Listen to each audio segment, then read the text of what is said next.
வந்தே பிருந்தாவனச்சரம் வல்லவி ஜனவல்லபோ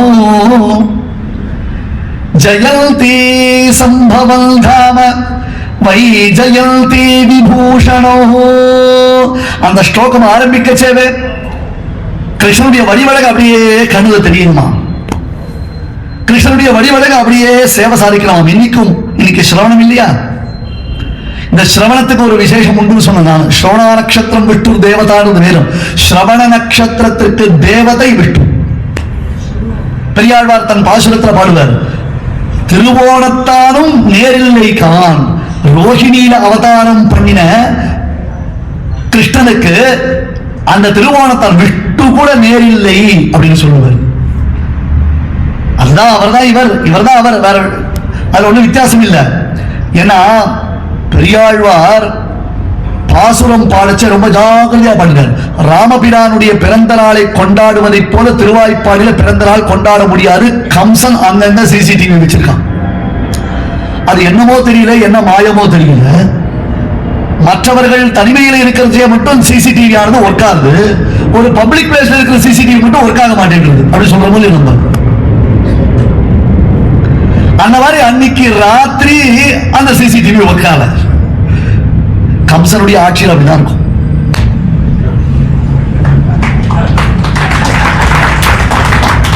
பாருங்க, இது யாரவா தெரியும்?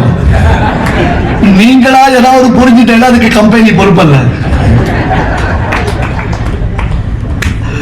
ஏன்னா கண்ணனை வசுதேவர் அழைச்சிட்டு போகச்சே யார் தெரிஞ்சுட்டான்? ஏதாவது ஒரு கேமரா ஒர்க்காச்சா? இத்தனை பேர் கொட்டாபடி மாதிரி வச்சானே, ஒருத்தனாவது கண்டுபிடிச்சானா? தெரியல. ஆனா அவனுக்கு சொல்லக்கூடாது. அதனால்தான் என்ன ஆனாலும் உடனே ஆபத்து வந்துடும் கிருஷ்ணனுக்குன்றதுனால்தான் பெரியாழ்வார் பாசுரம் பாடினார். அத்தத்தின் 10ஆம் நாள் என்று பாடினார். முதல் கேட்டார், அத்தத்தின் 10ஆம் நாள் புலியிலே சுவாமினார். முன்னாடி 10ஆம் நாளா பின்னாடி 10ஆம் நாளா? ஸ்ரவணமா ரோஹிணியானர். ஐயோ, அது தெரிஞ்சா டேட்டா பேஸ் தெரிஞ்சுன்னா கம்சனால ஆபத்து வந்துடும். இந்த குழப்பம் மதுரால எப்பொழுதுமே உண்டு. கம்சனுக்கு ஆகாசவாணி ஒன்று சொல்லிச்சு, அடே முட்டாள் அப்படின்னு கூப்பிட்டுது. அவன் உடனே திரும்பி பார்த்தான். இல்லையா? நாம யாராவது சுவாமிகளே சுவாமிகளேன்னு சொன்னா யாரும் திரும்பி பார்க்க மாட்டான். எவனோ திருக்கோயில் ஏ பாவிகளேனா திரும்பி பார்க்கறான். என்ன லாஜிக்? நான் இத்தனை நேரம் சுவாமிகளே சுவாமிகளே நல்லா கூப்பிட்டேன். அந்த மாதிரி கம்சன் ஏ முட்டாள் அப்படின்னு கம்சன் என்னையா கூப்பிடுறேன்னு திரும்பி பார்த்தான். இந்த தேவகி வயத்துல பிறக்கிற 8வது குழந்தை அவனை கொல்ல போறது அப்படின்ட்டான். உடனே கம்சன் அந்த குழந்தையை கொல்றதுக்கு பிரயத்தனப்பட்டான். அது அப்புறம் ஒவ்வொரு குழந்தை பிறந்தது, வாண்டான்னு விட்டான் கம்சன். ஒன்றும் இல்லையோ, அதெல்லாம் நம்ம கதை கேட்டு இருக்கோம். ஒரு 3 குழந்தை பிறந்தது. நாரதர் வந்தார். என்னடா கம்சா, பிரதிஜை பிரகாரம் எல்லா குழந்தையும் கொண்டுட்டியான்னு. ஆனா 8வது குழந்தை தானே சுவாமி கொண்டு போறது. இதெல்லாம் என்ன பண்ணிட்டு அதான் நான் ஒன்றும் பண்ணேன்னா. நாரதர் ஒரே ஒரு கேள்வி கேட்டார். அது சரி, 8வதுன்றது அசெண்டிங் ஆடுறா டிசைண்டிங் ஆடுறா தெரியுமா உங்களுக்கு? இப்படியா அப்படியா? ஏறு வரிசையில பாத்தியா இறங்க வரிசையில பாத்தியா? இல்லையா? ஆமா இல்ல அப்படின்னா அப்புறம் சரி 8 மட்டுமா இல்ல 8 சேர்த்தா? திருப்பி கேட்டியா இல்லையா? மறுபடியும் கேட்கறதுக்கு ரெக்கார்ட் பண்ணி வச்சுக்கல. அது ஓடிபி வேற ஒன் டைம் பாஸ்வேர்ட் டெலீட் ஆயிடுச்சு. அசரீரி நீ வாக்கு. அதனால அவனுக்கு புரியல, யோசிச்சான். அப்புறம் எல்லா குழந்தையும் கொள்ள ஆரம்பிச்சான். இதை அழகா பெரியாழ்வார் டெக்னிக்கலா யூஸ் பண்ணினார். அத்தத்தின் 10ஆம் நாள்னா முன்னாடி 10 பின்னாடி 10. அதனால்தான் தேசிகன் ஜெயந்தி சம்பவம் அப்படின்ட்டார். அன்னிலிருந்து அஷ்டமி அன்று, தேய்பிறை அஷ்டமி என்று ஜெயந்தி ரோஹிணி நட்சத்திரம் சேர்ந்தது என்றால் அன்றைய தினத்துல ஜெயந்தி என்று பேர். ஆரம்பிக்கச்சேவே கண்ணனிடத்துல அப்படியே சரணாகதி பண்ணணும். வந்தே பிருந்தாவனச்சரம். இது ஒரு மங்கள ஸ்லோகம். ஆனா அந்த யாதவாபிரிய மகாகாவியத்தின் 2400 ஸ்லோகத்தினுடைய பொருளும் இது உள்ள இருக்கு. அதுதான் அபரிமிதமான கவிதையினுடைய பாணி. இதுக்கு வியாக்கியானம் பண்ணினவர் யார் தெரியுமா? நாம எதுக்கிட்டாலும் சண்டை போட்டு உட்காந்துருக்கோம், மண்டையை உடைச்சு உட்காந்துருக்கோம், சம்பிரதாயம் என்ற பேரை சர்ச்சையை உண்டாக்கி இருக்கோம். இதுக்கு வியாக்கியானம் பண்ணின மகான் யார் தெரியுமா? தீட்சிதாள். எந்த தீட்சிதாள்? அப்ப அப்பைய தீட்சிதாள், அடையவளம் அப்பைய தீட்சிதர் பெரிய அத்வைத ஆச்சாரியர், அத்வைத சம்பிரதாயத்தை சேர்ந்த பெரிய மகாபுருஷர் அவர். சின்ன திம்மப்பராயன் அப்படின்னு ஒரு ராஜா. அந்த ராஜா யாதவாபிரிய காவியம் வாசிச்சான். ஆனா அதுக்கு அவனுக்கு பல ஸ்லோகங்களுக்கு சரியான அர்த்தம் புரியல. அந்த காலத்துல ராஜாக்கள்லாம் நல்ல கலையில், அந்த கலை ரசிகர்கள், கலா ரசிகர்கள். கிருஷ்ணதேவராயர் ஆமுக்த மால்யதா எழுதினார். ஸ்ரீஹரிஷன்றதால மகா சக்கரவர்த்தி, ஹரிஷா டைனஸ்டி. அந்த ஸ்ரீஹரிஷன் நைஷதம் ஒரு காவியம் எழுதினான். நைஷதம் வித்வத் ஔஷதம் அப்படின்வா. அந்த இருந்திருக்கான் அந்த காலத்துல. அந்த சின்ன நிம்மப்பராயன் சொன்னான், எனக்கு இதுக்கு அர்த்தமே புரியலையே, நான் அர்த்தம் புரிஞ்சுக்கணும் போல இருக்கு. எப்படி புரியணும்? உடனே தீட்சிதரிடத்துல போய் பிரார்த்திச்சிடும், எனக்கு இதுக்கு வியாக்கியானம் பண்ணி கொடுக்கணும். அப்படியா? அப்ப தீட்சிதர் ரசிக்கிறார் அதனுடைய அர்த்தத்தை. பல ஸ்லோகங்கள்ல தீட்சிதர் எழுதாம அப்படியே நிற்கிறார், பிரமிச்சு போய் நிற்கிறார். என்னென்ன இத்தம் விசிந்தியா சர்வத்ர பாவா சந்தி பதே பதே கவிதார்க்கிக சிம்மஸ்ய காவ்யேஷு லலிதேஷ்வபி. ஐயோ, இந்த ஸ்லோகத்துக்கு ஒரு அர்த்தம் தான் எனக்கு தோன்றது, இன்னும் பார்த்தா இன்னும் 10 அர்த்தம் தோன்றது, மாறி மாறி போயிட்டே இருந்தா அப்போ ஒரு ஸ்லோகம் மட்டும் தான் வியாக்கியானம் பண்ண முடியும். மீதி ஸ்லோகத்தை யார் வியாக்கியானம் பண்றது? பாவாக சந்தி பதே பதே, ஒவ்வொரு பதத்திலையும் ஒவ்வொரு எழுத்திலையும் அகமஹமிக்கையா நான் முன்னே நான் முன்னே நான் முன்னே என்று போட்டி போட்டுக்கொண்டு அர்த்த விவரணங்கள் வருகின்றன. யாருடையது? கவிதார்க்கிக சிம்மஸ்ய காவ்யேஷு லலிதேஷ்வபி. கவிதார்க்கிக சிம்மமான சுவாமி தேசிகனுடைய காவியங்களில் இதனுடைய அர்த்த விசேஷமானது அத்யற்புதமாக காண்பிக்கப்படுகிறது என்று சாதிக்கிறார். ஆகையால் முதல் ஸ்லோகத்தை நாம சொன்னோம்னு சொன்னா, முதல் ஸ்லோகத்தை சொல்லும் பொழுது அதுல பல அர்த்தங்களை நாம் பார்க்கலாம். வந்தே ஜெயந்தி பிருந்தாவனச்சரம், பிருந்தாவனம் என்னும் அழகிய காட்டில் சஞ்சரிப்பவன் பிருந்தாவனச்சரம். வல்லவீஜன வல்லபம், வல்லவீஜனர்கள் கோபஸ்திரீகள், இடைப்பெண்கள். அந்த இடைப்பெண்களுக்கு நாயகனானவன். ததபி பரமம் தத்துவம் கோபீஜனஸ்ய வசம்பதம். இதுக்கு பரதத்துவம்னு பேரு. எங்கடா இருக்கு? லீலாசுகர் கிருஷ்ண கர்ணாமிருதத்துல சொன்னார், உபனிஷத்ததர்த்தம் உலூகலே நிபத்தம் அப்படின்னு. உபனிஷத் தேடி பார்க்க முடியாத பரம்பொருள் ஒரு ஆய்ச்சி கையால உரல்ல கட்டிண்டு மாட்டில் முழிக்கிறது. உரல்ல கட்டி வச்சிருக்கான். வண்ணனன் கரியன் என்றும் வாய்வேதன் ஆரி என்றும் கண்ணன் இவன் என்றும் கருதாரே, மண்ணை அடிப்பது மத்தாலே அளந்தானை ஆய்ச்சி அடிப்பது மத்தாலே அழ. ஆரியப்புலவர் பாகவதம். யார் யார் இவன்? வண்ணனன் கரியன் என்னும் வாய் வேதனாரி என்னும் சர்வேஸ்வரன், வேதேஷ்ட சர்வைகி அகமேவ வேத்யா என்று விளங்கக்கூடிய பரம்பொருள். கண்ணன் திஷிர்பூர்வாச்சக சப்தா நத்த நிர்வൃத்தி வாச்சகா, பூமியிலேயே மோட்சானந்தத்தை கொடுப்பவன். இதெல்லாம் அவளுக்கு தெரியாது. அறிவொன்றும் இல்லாத ஐக்கோலத்து. அவளுக்கெல்லாம் தெரியவே தெரியாது. வண்ணனன் கரியன் என்றும் வாய் வேத நாரி என்றும் கண்ணன் இவன் என்றும் கருதாரே, மண்ணை அடிப்பதுமத்தாரே, தன் திருவடி தாமரைகளினாலே திரிவிக்ரமாவதாரத்தில் அளந்தான். இதன் விஷ்ணுர் விசக்கிரமே திரேதா நிதனே பதம் என்று மண்ணை அடிப்பதுமத்தாலே அளந்தானே. அப்படி ஓங்கி உலகளந்த உத்தமனை ஆய்ச்சி, இந்த திருவாய்ப்பாடியில் இருக்கிற ஒரு கோபி அடிப்பது மத்தாலே, அடிப்பது மத்தாலே அளந்தானே, அடிப்பது மத்தாலே அழ. கோபீஜன வல்லபன். அதனால்தான் அவன் கோபீஜன வல்லவன் இல்லையா? பிருந்தாவனத்தில் சஞ்சரிப்பவன், வல்லவீஜன வல்லபன், ஜெயந்தியில் அவதரித்தவன், வைஜயந்தி பூஷணம். அது கண்டுபிடிக்கலாம், ஈஸியா ஐடென்டிஃபை பண்ணலாம். ஆண்டாள் நாச்சியார் 2 அடையாளம் கொடுத்தான். என்ன? யார் வாய் திறந்தா நெஜக்கலப்பு இல்லாமல் புரி சொல்லுவாளோ அவன் தான் கிருஷ்ணன். அது ஒரு பெரிய டேலண்ட் தெரியும். அதுவும் இந்த செல்போன் வந்ததுல நாம அடிக்கிற பீலா இருக்கு, வந்துட்டே இருக்கான், பயங்கர டிராபிக். வீட்லயே உட்காந்துருப்பான் கொட்டாப்படி மாதிரி, லேண்ட்லைன்ல பண்ண மாட்டிப்பான். புரியுதோ இல்லையோ? நான் போட்ட இன்னொன்று அது என்னமோ தெரியல, என்ன மாயமோ தெரியல, நம்பர் மட்டும் கரெக்டா அவளுக்கு நல்ல செய்தி சொல்லிச்சா கிடைக்கவே கிடைக்காது. 10 நாளைக்கு தீட்டு மட்டும் கரெக்டா முதல்ல அவர் போறவரே அர்ச்சனாதி மார்க்கத்தில் நான் போயிட்டு இருக்கேன் ஸ்டேட்டஸ் வச்சுட்டு போவார் வாட்ஸ்அப்ல. டே உனக்கு 10 நாள் தீட்டுடா அப்படின்னு அவர் ஸ்டேட்டஸ்ல வச்சிருப்பார். இத்தனை நாள் நம்ம ஸ்டேட்டஸ் பார்த்து நம்ம கிட்ட பழகி இருக்காது. நான் சொல்ற ஸ்டேட்டஸ் அது வைக்கிற ஸ்டேட்டஸ். ஆகையால பெருமாள் ஜெயந்தியில அவதாரம் பண்ணினான். வைஜெயந்தி விபூஷணன்னா வைஜெயந்தி என்னும் அந்த அழகிய மாலையுடன் கூடியவன். 2 ஐடென்டிபிகேஷன் இருக்கு. மாலை பிறந்த நம்பியை மாலே செய்யும் மணாளனை ஏலா பொய்கள் உரைப்பானை இங்கே போத கண்டீரே என்று எக்காச்சக்கமான பொய் சொல்லக்கூடியவன் சுவாமியவா. பெரிய பானைக்குள்ள வெண்ணையை திருடும் பொழுது கையும் களவுமாக அவன் ஆய்ச்சி பிடிச்ச உடனே என்னடா பண்ற பையலேன்னா இதுக்குள்ள ஒரு கண்ணுக்குட்டி ஒழிஞ்சிட்டு இருக்கான்னு தேடுறேன்னு அவனாலதான் சொல்ல முடியும். கிடைச்சதா அப்படின்னு அதுகளால் தான் கேட்க முடியும். அப்படி அதுக்கு மைண்ட சீசன் பண்ணி வச்சிருக்கான் பெருமாள். இந்த ஐடென்டிபிகேஷன் ஒன்று இருக்கு. அடுத்தது வைஜெயந்தி இருபூத மாலை வனமாலையாக என்று தத்துவங்களை தனக்கு அழகிய ஆபரணமாக அணிந்திருப்பவன் இல்லையா கண்ணன். வந்தே பிருந்தாவனச்சரம் வல்லவி ஜனவல்லபூ ஜெயந்தி சம்பவம் தாம வைஜெயந்தி விபூஷணோ.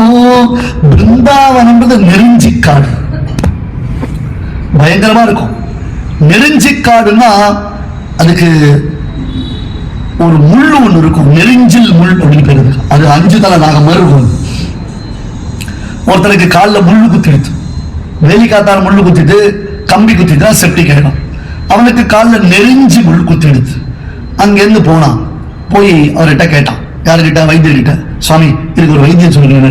10 ரதன் புத்திரனின் சத்துருவின் மித்திரனின் 10 ரதன் புத்திரனின் மித்திரனின் சத்துருவின் பத்திரியின் காலை வாங்கி தேய் அப்படின்னு. டாக்டர் பிரிஸ்கிரிப்ஷன் இதெல்லாம் புரியாதுதான். ஏயா என் கால முள்ளு குத்தினா யாரு காலையோ வாங்கி தேய்னு. 10 ரதன் புத்திரன் தசரதன். தசரதனுடைய பிள்ளை யாரு? ராமன். ராமனுடையதான மித்ரன், அவனுடைய நண்பன் சுக்ரீவன். சத்ரு யாரு? வாலி. வாலியினுடைய பத்னி யாரு? தாரை. தாரையினுடைய காலை எதுக்கு தரையில தேக்கணும்? அட முட்டாள், தாரையில காலை வாங்கினா தரை. நெறிஞ்சு முள்ளு குத்திட்டா கரகரன்னு 4 தடவை தரையில தேய்ச்சிட்டு தொட்டிட்டு விட்டு போயிட்டே இருக்கணும். அவ்வளவுதான் ட்ரீட்மெண்ட். ஓ சூப்பர் தான், 100 ரூபாய் கொடுத்தார் டாக்டர். அவர் அதை விடுவாரா? 10 ரதன் புத்திரனின் மித்திரனின் சத்துருவின் பத்திரியின் காலை வாங்கி தேய். பிருந்தாவனம் பகவதா கிருஷ்ணேன கிருஷ்ட கர்மணா சுபேன மனசாத்யாதம் கவாம் விருத்திம் அபீப்சதா. கோகுலத்துல இருந்தாய் வாழலாம். அடிக்கடி அந்த ஆபத்துகள் வந்தது. முதல்ல பூத்தனம் வந்தா, அடுத்தது சகடாசுரன் வந்தான், நந்தகோபன் பார்த்தான். இந்த ஊர்ல இருந்தா அடிக்கடி ஆபத்துகள் வந்துட்டே இருக்கு. நாம இன்னும் கொஞ்சம், அவெல்லாம் நாடோடிகள் இல்லையா, அவெல்லாம் மாடுகளை மேய்ப்பதற்காக அப்படி மூவ் பண்ணிட்டே இருப்பா. கூடாரங்கள் அமைத்து தங்கி கொண்டே இருப்பா. இங்க இருந்துட்டோம்னா நமக்கு ரொம்ப ஆபத்து வருது.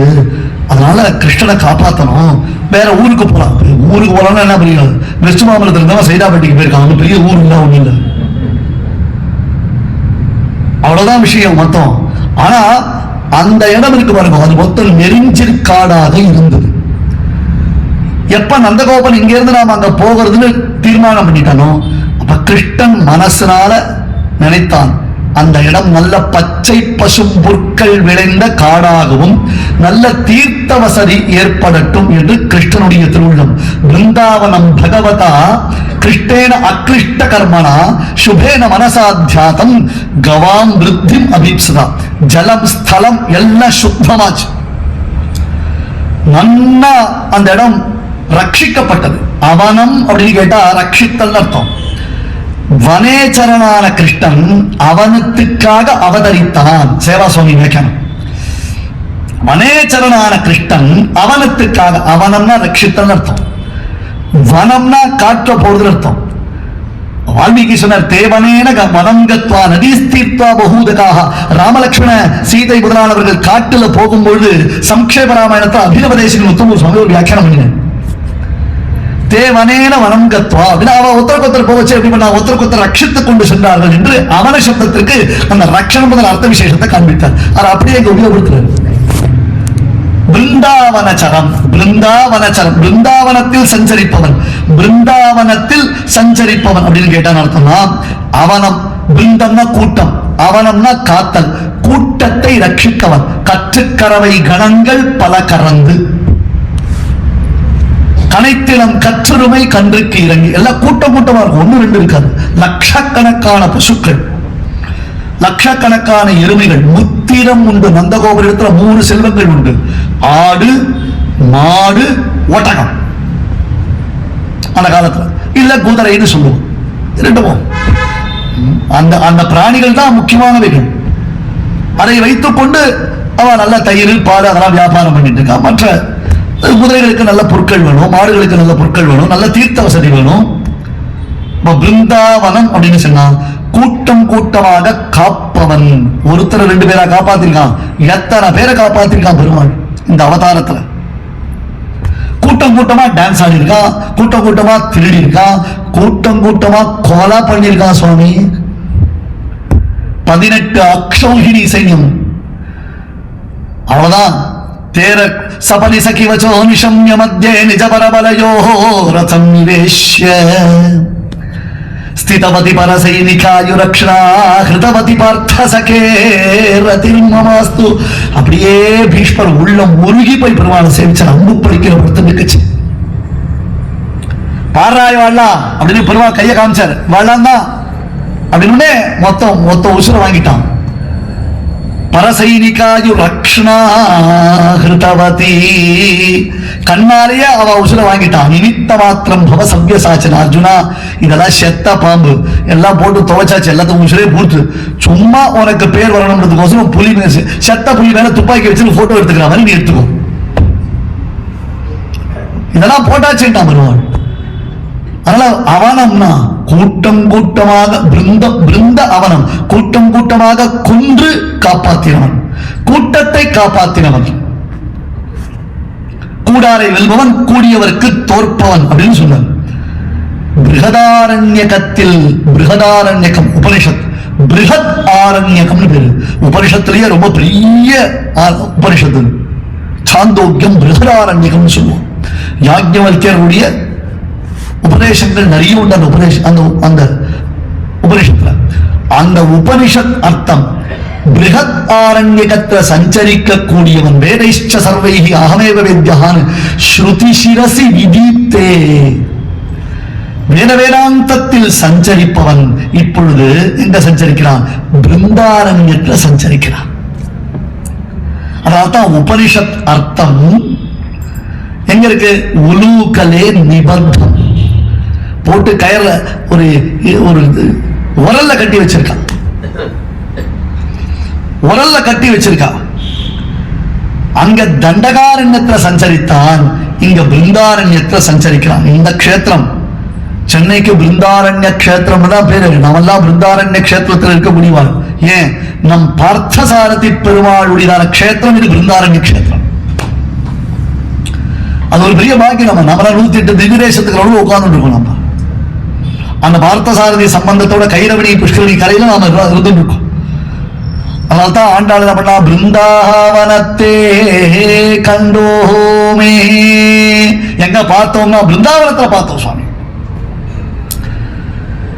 யோகிகள்லாம் உள்ளத்தை கொண்டு முனிவர்களும் யோகிகளும் எல்லாம் தேடினு வந்தா இத ஜம்மன் அது வாடுக கட்சினம் மேய்க்கலும் மேய்க்க பெற்றான், காடுவாழ் சாரி வாக்க பெற்றான்னு இந்த பிருந்தாவனத்தை சுத்தின் இருக்குது. அதிமானுஷமான எத்தனையோ காரியங்கள் இந்த பிருந்தாவனத்தில் தானே பண்ணா. பிரம்மருத்ராதி தேவர்கள் மயங்கும்படியாக அவர்களுக்கு அனுகிரகத்தை செய்து இந்த பிருந்தாவனத்தில் தானே. நாரதாதி மகர்ஷிகள்லாம் மண்டி இருந்து இவனை சேவித்து சேவித்து ஆனந்த பரிதர்களானது இந்த பிருந்தாவனத்தில் தானே. ஷீர்மல்கு வாய்ப்பாடு என்று அவருடைய சௌலபிய சௌஷீல்ய வெள்ளமிட்டது இந்த பிருந்தாவனத்தில் தானே. பிரம்மபுரம்னு தேகத்திற்கு பேரு, தேகத்திற்குள்ள இருக்கக்கூடிய ஹிருதயத்துக்கு பிரம்மபுரம்னு பேரு. அந்த பிரம்மபுரத்தில் இருக்கக்கூடிய கிருஷ்ணன் இந்த பிருந்தாவனபுரத்தில் இருக்கான். ஹிருதி முக்த சிகண்டி மண்டனா லிகிதக்கே நமமீஷ சில்பினா. சுவாமி தேசிகன் 2400 ஸ்லோகங்கள் கொண்ட யாதவாபிரிய மகாகாவியத்தை 20 ஸ்லோகத்தில் சுருக்கி பாடினார். அதற்கு கோபால விம்சதி அப்படிங்கிற T20 தெரியுமோ? சுவாமி தேசிகன் மாதிரி T20 அன்னைக்கு இன்ட்ரோடியூஸ் பண்ணாங்க. T20 தருவார். ஏன்னா இது டெஸ்ட் மேட்ச் எல்லாம் சொல்லப்பட்டு இருக்கு சார். இதெல்லாம் இதுக்கு பாக்ஸிங் இங்க வந்தோடனே இதுக்கு கும்மு கும்மு குத்துறோம். இதுக்கு நான் 1 2 3 அடிக்கிறதுக்கு அதெல்லாம் ஆத்துக்கு போறத விட்டுட்டு இருக்கிற குடல அடுத்து உட்காந்து விளையாடிட்டு இருக்கு அப்படின்னு நம்ம சொல்ல முடியும். அதனால T20க்கு தான் நாங்க வந்துட்டோம் சார் அப்படின்ற அந்த T20 கொடுத்த தேசியம் 2400 ஸ்லோகம் எங்க சார் பாக்குறது? அதெல்லாம் ஆள விடுங்க சுவாமி 20 ஸ்லோகம் போட்டு. அதனால தான் கோபால விம்சதியினுடைய முதல் ஸ்லோகமும் இந்த ஸ்லோகம் வந்தே பிருந்தாவன சரம் வல்லவி ஜனவல்லபம். மோகன மூர்த்தியான கண்ணனுடைய திவ்ய வடிவழகை என் இதயத்தில் செதுக்கிய அந்த தேர்ந்த சிற்பி யார் அப்படின்னு கேட்ட.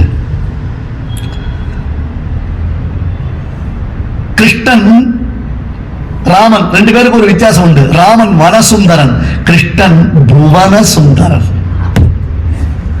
அதனால்தான் ருக்மிணி பிராட்டி லவ் பண்ணச்சே ஸ்ருத்வா அதுனால் புவன சுந்தர அப்படின்னு நான் பார்த்தேன்.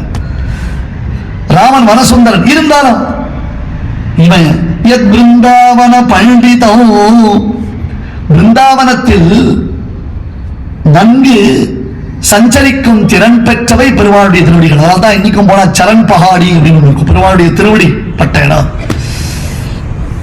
கூலத்தாழ்வான் ஒரு பெரிய மகான், சுவாமி ராமானுஜருடைய பிரிய சிஷ்யர். அந்த கூலத்தாழ்வான் சொல்றார், அப்படியே போய் அந்த பிருந்தாவனத்துல உருள மாட்டானா? அந்த பிருந்தாவனத்துல யாராவது ஒரு மரமா பிறக்க கூடாதா? ஏன் இப்ப போய் மரமா பிறந்து என்ன பண்ண போறீங்க? உபன்யாசத்துல தான் மரமா உட்காந்து கேட்டு இருக்கீங்க. அங்க போய் உட்கார்ந்து என்ன பண்ண போறீங்க? இல்ல சுவாமி, கிருஷ்ண சம்பந்தம் கிடைக்கவே. மரத்துக்கு எப்படி சுவாமி கிருஷ்ண சம்பந்தம் கிடைக்கும்? இப்ப நீ போய் ஒரு செடியா வளர்ச்சி அது மரமானா கிருஷ்ண சம்பந்தம் எப்படி கிடைக்கும்? ரொம்ப சிம்பிள் லாஜிக் பாரு. அன்னைக்கு கிருஷ்ணன் அவதரித்த காலத்துல கிருஷ்ணன் கால்படாத மரமே கிடையாது. கிருஷ்ணன் கால்படாத ஸ்ட்ரீட்டே கிடையாது, தெருவே கிடையாது சொல்ல முடியும். ஏன்னா ஆர்லயே ஜம்ப் பண்ணி போவான். சில சமயம் தலையில கால கூட வைக்க மாட்டான். இந்த காளியமடுவுல கிருஷ்ணன் குதிச்சானே, அது ரொம்ப அழகா சுவாமி தேசிகன் யாதவாபிரியத்துல சொன்னார். என்னன்னா, காளியனுடைய பயங்கரமான விஷாக்னியினால கருகி போன ஒரு மரம் அங்க இருந்தது அப்படிங்கிறது. அப்படியே காளியன் புசு புசுன்னு விஷத்தை கக்கி மரம் ஒன்று கருகி போச்சு. அந்த மரம் அங்க இருந்தது. கிருஷ்ணன் அழகாக பச்சை பசேன்னு கிளைத்து செழித்து பூத்து கொலுங்கக்கூடிய அந்த மரத்து மேல ஏறி துப்பு கட்டியது யமனில குறிச்சானார். இரு கொஞ்சம் இருக்கு, ஒரு டவுட். அதான் காளியன் புசு புசுன்னு அடிச்சான். அவன் விஷம் அடிச்சது, விஷம் அடிச்ச உடனே அதை மொத்தம் கருகி போயிட்டு அப்படின்னு சொல்லிட்டு உடனே கிளைத்து செழித்து பூத்து குலுங்கி இருக்கிற மரத்துல கிருஷ்ணன் டைவ் அடிச்சானா என்ன சுவாமி? நாங்களாம் அவ்வளவு சீக்கிரம் உபன்யாசத்தை மறக்க மாட்டோம். நீ உபன்யாசம் வேணா நாளைக்கு மறப்போம். அது எப்படி அப்படின்னு அட முட்டாளே, விழுந்த கரிக்கட்ட பரீட்சித்து அவன் பெருமாள் திருவடிப்பட்ட உடனே குழந்தையா பிறக்கல. அந்த கிருஷ்ணனுடையதான திருவடிப்பட்ட மாத்திரத்துல எரிந்த மரம் துளிர்த்ததுடா, அது தழைத்ததுடா. அது பெருமாளுடைய திருவடி சம்பந்தம் இல்லையா? இதை பிடிச்சுட்டார் இந்த பாயிண்ட கூட தாழ்வான். இப்ப அங்க இருக்கிற மரம் எல்லாத்துக்கும் கிருஷ்ணனுடைய திருவடி சம்பந்தம் உண்டு. எப்படியும் அதனுடைய ஜெனரேஷன் ஒரு 7 8 10 போயிருக்கும். நானும் போய் அங்க ஒரு மரமா பிறந்தன்னா கிருஷ்ணன் திருவடிப்பட்ட மரத்தினுடைய வம்சத்தை சேர்ந்தவன் எனக்கு கிருஷ்ணனுடைய அனுகிரகம் கிடைக்கும் போது அதுக்காக தான் ஆசைப்படுறேன். அதுக்கு நான் ஆசைப்படுறேன். நினைச்சு பார்க்க முடியுமா? நாமெல்லாம் பஸ் விட்டு இறங்காமல், அதுவும் ஏசி பஸ்ஸா இருந்தா பரிக்கிரமா பண்ணிட்டு வந்துடுவோம். முன்னுரிக்கையிலிருந்து ரிசர்வ் செய்யப்படும் காபி டிபன் ஆகார வசதி உட்பட சௌகரியப்பட்டால் பெருமாள் சேவை அப்படின்னு தான் டூர்ல அரேஞ்ச் பண்றவா பத்திரிகை போடலாம். 100 கேள்வி என்ன கேட்பா எல்லாரும். நான் சொன்னாப்பா, நான் எனக்கு கெப்பாசிட்டி எல்லாம் கிடையாது, ஏன் கூட வந்தா சன்னியானம் பண்றான்னு கேட்பேன். ஆத்துல பெருமாளை பொட்டியில போட்டு வந்துட்டு ஏன் சுவார்ச்சை பண்ணாம ஏன் வந்தேன்னு கேட்பேன். இன்னைக்கு அமாவாசை மாசம் ஒரு ஏகாதசி இருந்தா எப்படி நீ உட்கார்ந்து இருப்பேன்னு கேட்பேன். அதனால தான் சுவாமி உங்ககிட்ட நாங்கெல்லாம் வரதே இல்லை.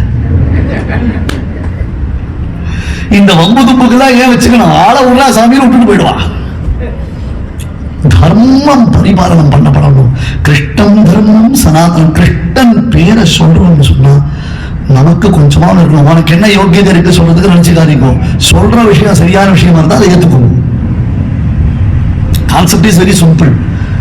உனக்கு பெரிய நீ என்ன பெருசா அப்படின்னா நானும் ஒண்ணு எல்லாரும் கஷ்டம் தான் அபராத்தியதி. ஆனால் சொல்ற விஷயம் என்ன